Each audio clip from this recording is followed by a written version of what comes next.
So the this is an ongoing segment. If anyone wants to give us a name for this segment, I would really like it. I But like the name.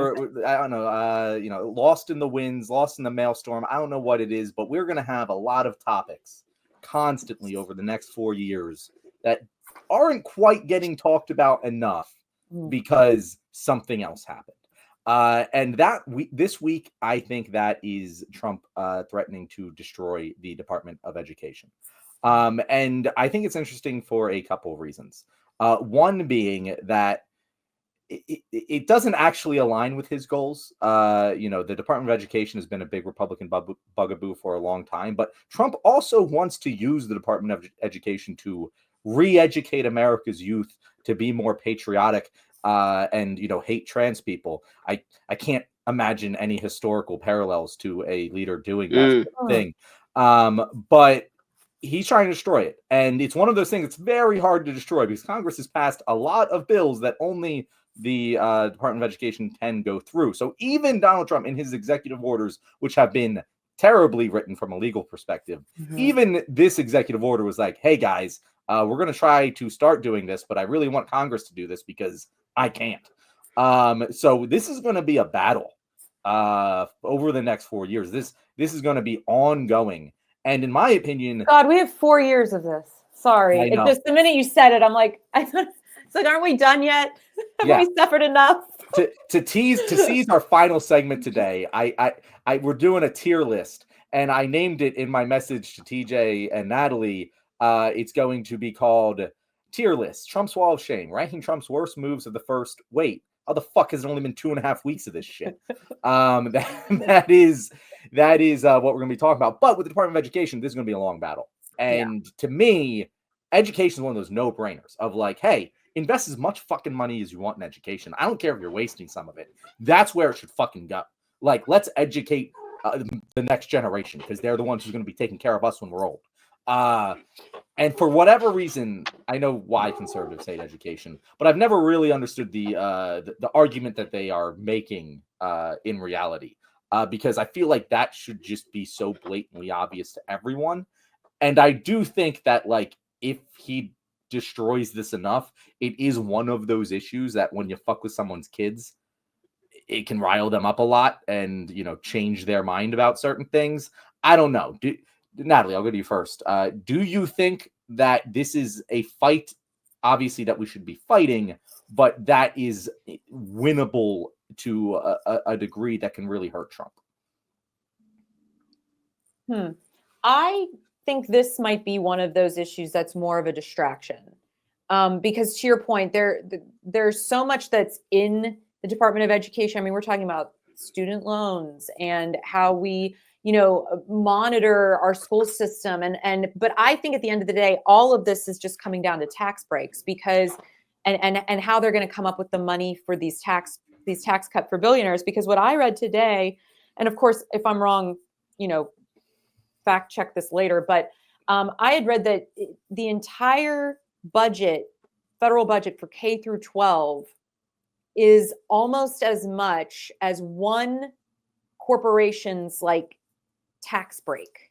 So if they were able to cut that would pay for one of the biggest corporations' tax breaks. And so when you start to think, I think it was Robert Reich that said it. And I think when you start thinking about it that way and you realize the end goal with anything that he's doing right now, what I've been trying to do is look at it through just the lens of how does this help them get tax breaks for the billionaire class? Because to me, that's just what that's what they want. They want to pay as little corporate tax as possible, and they don't want taxes at all for the 1%ers. Of course, they want them for the rest of us, and we're all going to pay more. But anybody making over a certain amount of money, they want it to go down because they have their billionaire overlords to deal with that funded his election. So for me, I don't even know if it matters what he's able to do or not do, as long as it helps move along the narrative that this money being cut is then going to be offset by the tax breaks that he's going to give the 1%.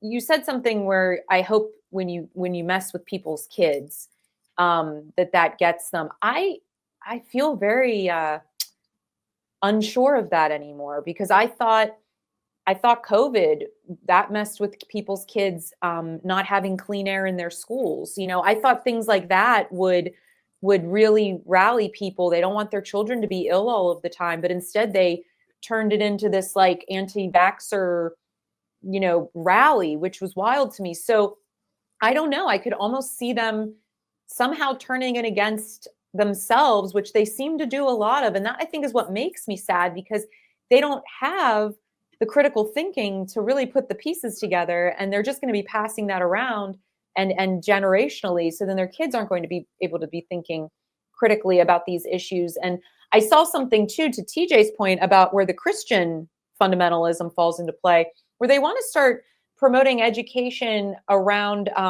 young girls. I saw this with Mike Johnson about the benefits and the importance of having children, and promoting that to very young girls. And so this idea of, once again, forcing women back into the home space, indoctrinating them at a very young age so that they think that's normal. So there's a lot, John, to really tease apart here. I don't know how successful he'll be on any one of these issues, but as long as it gets them closer to their goal of shutting down all public funding for everything that is not a tax cut for a billionaire, is really, I think, where this is all headed. Natalie, I don't know if I think it's a distraction because this has been this has been a Republican thing for a long time. Yeah. This is something that I'm not saying it's all a distraction. I just mean the idea of like shutting the whole thing down. I don't know if that's going to actually happen. I feel like that's more of like a grab you by the headline energy. But yeah, I see what you're saying. Yeah, it's like the Republican war on education, or the conservative war on education. I mean, it's always been there. You can go back to Edmund Burke, honestly. Like the slack-jawed rubes don't deserve this education. We need the divine bloodline chosen by God to actually lead us. Why are we bothering teaching these folks anything? And this goes down to what was her name? Caroline. What's her name? The press Caroline Levitt or something.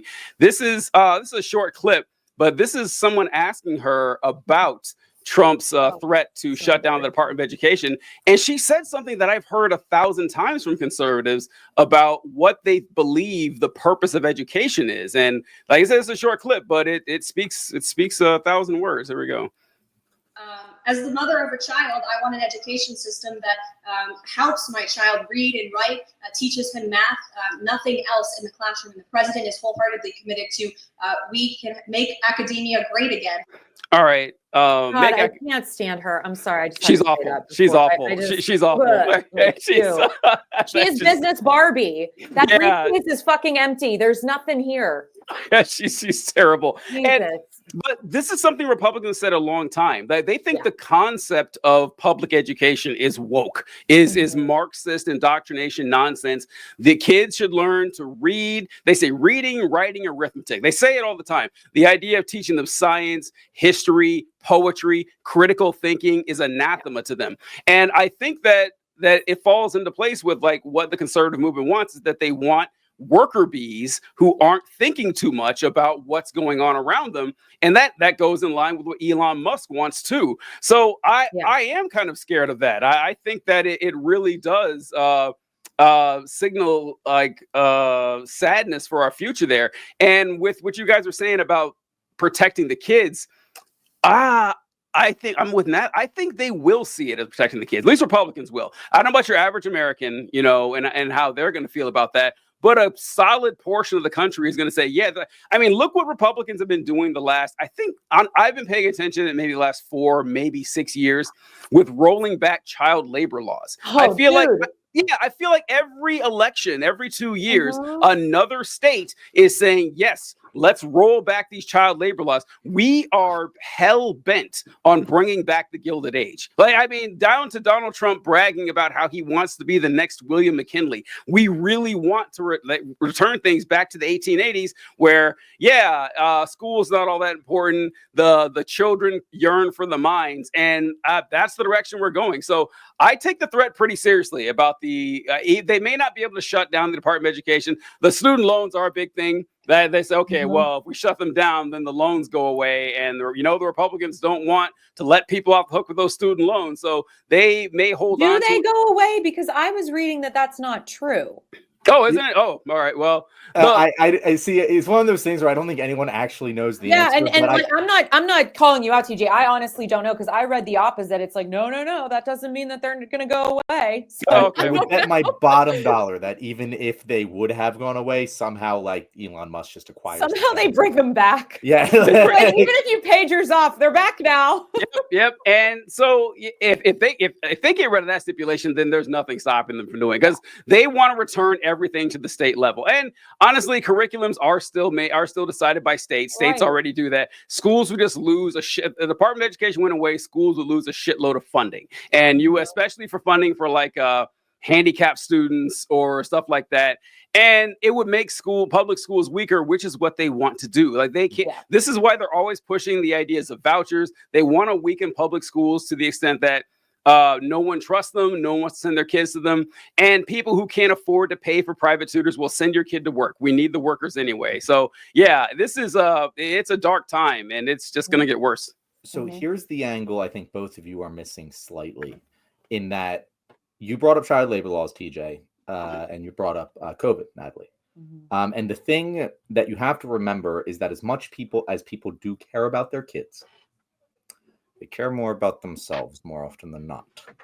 And the thing with child labor laws is that every child that is hurt by child labor has a parent telling them to go make that money, son. And the parent wants the kid working, or else the kid wouldn't be working. With COVID, the thing that pissed people off about COVID the most wasn't that their kid was in danger. It was that they had to fucking be around their kid more often, that they had to change their life in order to accommodate their kid now, because the babysitter that they sent them to for most hours of the school day wasn't available anymore. That's what pissed people the fuck off. Again, I'm not speaking for everyone here, but that was a lot of the impetus for the anger surrounding that. A lot of good people did not feel that way. They were angry for the good reasons. But the Republicans, that's why they were angry, right? This pisses the parents off, because if you cut the funding, suddenly all those after-school programs, all of those busing programs, all of those things that were taking care of the kids for parents, and not to disparage anyone, there's a lot of parents that need that because they need to work 2 jobs, put food on the table, or pay rent, but that's going to directly impact the lives of the parents and the kid. And I think that is what does have a significant impetus for change in political circles. It's going to go on the local level, and it's going to go up because if people are angry that their kid is home instead of at school anymore, who gets blamed for that? The guy that cut the Department of Education. It doesn't take a genius to explain that. You don't need a chart. It's right there. Well, can I add to it? Because I think we all kind of came to the same point, but none of us have really said it. And John, you kind of put that third piece in the wheel here. So we've got child labor weakening, we've got COVID and just viruses in general, public health. And then we've got this idea that parents, care about themselves more than their kids. Okay, we'll go with that. If we look at that all from the 10,000 view, what it really comes down to is economics, right? We're frustrated with the kids being home because we have to work. And then the 5 minutes that we have to ourselves, my kid's running around and I don't get a break. And the fact that, our kids are going to go work because we need the money. And the fact that they're homesick again. Well, they can't be because I have to go to work. This all comes back to capitalism, right? And so I think at the end of the day, the larger issue here is this system of capitalism does not support a robust and healthy public education system. They do not go hand in hand, because you can't be stressing people out at this level financially all the time and then tell them that you're cutting whatever is left of public education, public health, all of these things, and not expect the straw to break, basically. So what really has to happen, and like to TJ's point, we're not there yet because enough people aren't suffering, is we have to rethink our entire system. And you and I and TJ, we're piecemealing these conversations together tonight, but I think there's a larger narrative here about what does everything after this hellscape fire is over, and maybe we'll be around for it and maybe we won't. What does the world look like after the Nazis lose again? And they will. what does it look like? And I think that's the vision where we need to be thinking about whether we live to see it or not, because to me, that's kind of what's been keeping me going, is thinking about what a new world could be. Yeah, it's good. That's good. That's good. That's a wonderful segment under Natalie. Yeah, it's. By the way, Natalie, I looked it up. You were right about that tweet. So Robert Reich was the person who made it, and he said it wasn't just one company; it was the top 100 companies. Top 100. I knew the number wasn't right. I'm sorry. Yeah. K through 12 budget. For anyone wondering, the education department budget is about $80 billion, and the Trump tax cuts would cost about between $460 billion and $675 billion totals to cut the tax rate. So to just put it in perspective, the amount of there is. Okay, look, thank you for clarifying. Yeah, look, I was wanted like, so many stats in my head. Sometimes they come out right, yeah, I know, or pieces of them do. This only like tangentially related to what we were talking about with parents, but I just want a story I wanted to bring up here about John. You saying that a lot of parents don't care about your kids. God, you're right, man. So many parents don't. I mean, did you guys know that anybody can be a parent? There's no test for it or anything. There's no qualifications. Literally anybody can do it. People do it on accident all the time. They do it on accident, which is a real shame when you see that happen. And you know people who are trying to become parents and they can't. And it's like, oh, God, God has a great sense of humor, a cruel one. But I was an Army recruiter for 4 years, and judge me if you want, whatever, fine, I know. But guys, I remember being really worried about a couple things. And the primary thing I was concerned with was, parents like grilling me, as they should, right? I was like, and have all my answers ready, and tell them what's going to happen. And 4 years happened single digit times. Incredibly, really? Yeah, I was stunned. I was stunned by a lot of things as a recruiter. That was one of them. You didn't have a lot of Italian mothers dropping their. I'll have to look back. I'll have to look back and see how many were Italian. But listen, it was so fucking rare. I couldn't believe it. I was dealing with 17, 18, 19-year-olds or 20 or 21 who were living with their folks or whatever. And a lot of the times I'd be doing like their contracts and their paperwork and their testing and stuff and getting them ready. And it's like, so do your parents like have any questions? I said, yeah. Do they know you're here? Yeah. And I'd see them 5, 6, 7 times. The parents would show up for the enlistment ceremony. The parents almost always showed up for that. But that was the first time I saw a lot of them. Like a lot of times.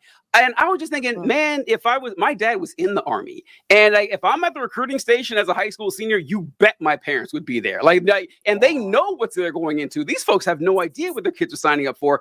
That happened more often than it didn't. And that was that was kind of stunning. So, and I'd seen stuff like this before, like working in education where I was dealing with a student who was 15 years old and they weren't coming to class, and we'd have, meetings with the parents, and the parents would be like, well, how do I make my kid listen to me? They were asking me, a 21-year-old, how to make their kid listen to them.